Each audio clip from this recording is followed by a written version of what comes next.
बिस्मिल्लाहिर्रहमानिर्रहीम। दोस्तों, आज की वीडियो के अंदर असीं तुहानूं दस्सांगे कि कपास जिहड़ी हैगी अपनी उहदे विच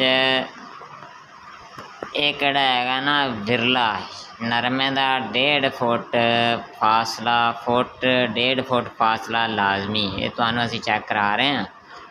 पहले पानी तो पहले तुसीं अपना किहड़ा नरमा है कपास है उन्होंने तुसीं लाजमी विरला करो इस तरह, ताकि विरले करन दे विच आपां नूं सब तो वड्डा किहड़ा फ़ायदा है, बहुत ज़्यादा इहदे फ़ायदे ने। एक फ़ायदा तो इहदा ये कि किहड़ी अपनी कपास है इहदे ते जिहड़ियां बीमारियां ने इहदा बहुत घट हमला हुंदा है।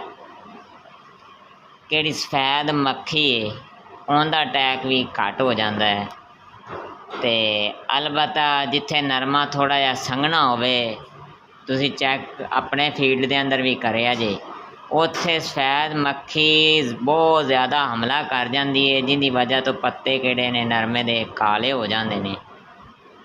तो अगर अपना नरमा थोड़ा जिहा विरला होएगा, नरमे तो नरमे का फासला 1 फुट होएगा, तो शाखा मारेगा, देख रहे जे तुसीं जिस तरह ये शाखा मारेगा, उस तो बाद नरमे की किहड़ी कंडीशन है ये भी अच्छी होवेगी। तो मेरा वीडियो बनाने का मकसद है कि तुहाडा किहड़ा ना ड्रिल ते नरमा उन्होंने पहले पानी तो पहले तुसीं यानी कि कोर नरमे ने तुसीं आ देखो चैक कर रहे, इस नरमे नूं पट्टना चाहिए सी, लेकिन अजे तक असीं इहनूं पट्टिया नहीं। तो मक्खी वेख लो किन्नी उड़ रही तुहाडे सामने उड़ रही है, क्योंकि संघना है। इनू अगर आप विरला किया हुंदा तो ये मक्खी भी नहीं सी होनी, तो उस तो बाद नरमे ने शाखा ही मारनिया सन, तो फल ते बड़ा असर पैंदा है। इनका फल ते भी बहुत ज़्यादा असर पैंदा है। दोस्तों, पहले पानी तो पहले तुसी अपने नरमे नूं लाजमी विरला करो, उन्होंने फुट 1.5 फुट 1.5 तो भी 2 फुट दे विच विरला करो। उस तो बाद तुहाडा किहड़ा तुसी खाद लगानी है उनका असर तुहाडे उस नरमे नूं पहुँचेगा। यानी कि तुसी अगर पहला पानी लगांदे हो तो नरमा विरला नहीं किया, खाद तुसी पा दी, तो नरमा विरला कर रहा है जे 2 पानियों तो बाद वो असर तो लैगी ना खाद का, जिहड़ा तो तुसी नरमा विरला करना सी। इस वजह तो तुसी दवा अपना जल्दी तो जल्दी नरमा किहड़ा ना पहले पानी तो पहले विरला कर छड्डो।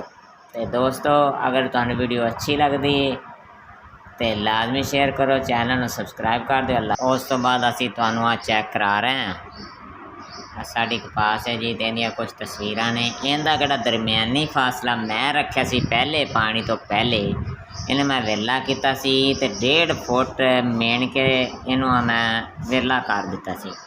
तो तुहानूं असीं चैक करा रहे हैं। उस तो बाद मेरे दूसरी फील्ड है, ये भी तुसीं चैक करो, इनका दरम्यानी फासला भी तकरीबन 1.5 फुट के नज़दीक है। तो उस तो बाद जदों ये वड्डा हो जाएगा तुहानूं असीं चैक करा रहे हैं। तो चैक करो, ये पहला पानी जब लगाया उस तो मैं तकरीबन 1 दिन पहले इन विरला किया, खुद 1.5 फुट 1.5 फुट का फासला रख के किया।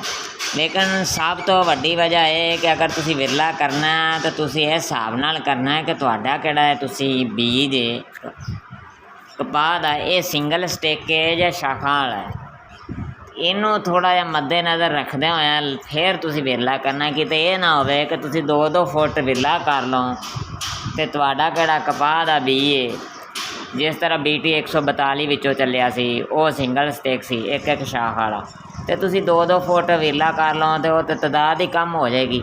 मेरा भरा लाजमी ख्याल रखा जे, तो दुआ याद रखा जे, चैनल लाजमी सबसक्राइब कर दो।